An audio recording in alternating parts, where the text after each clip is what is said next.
బుడమేరికి ఏదైతే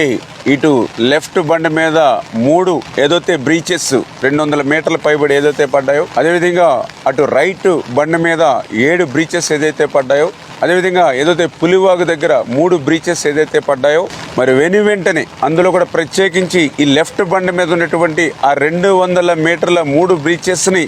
ఆ గండ్లను పూడిస్తేనే ఆ యొక్క సింగనగర్కి కానీ ఆ విజయవాడ పట్టణంలో ఉన్నటువంటి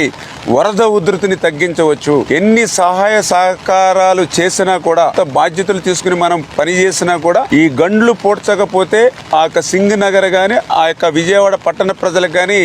ఉపశమనం ఇవ్వలేము అనేటువంటి ఉద్దేశంతో చంద్రబాబు నాయుడు గారు ఎప్పటికప్పుడు ఈ యొక్క గండ్లను పూడ్చడమే ధ్యేయంగా లక్ష్యంగా మాకు మానిటరింగ్ చేస్తూ, అదేవిధంగా నారా లోకేష్ బాబు గారు కూడా స్వయంగా ఈ గండ్ల దగ్గరికి వచ్చి ఆయన కూడా సూచనలు ఇవ్వడమే కాదు, ఏదైతే ఏజెన్సీలను కూడా ఎన్ని కావాలితే అంతమందిని పెట్టుకుని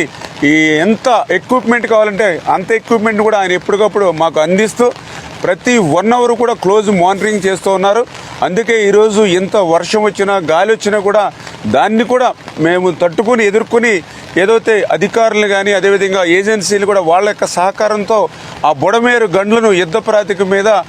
పూర్తి చేస్తూ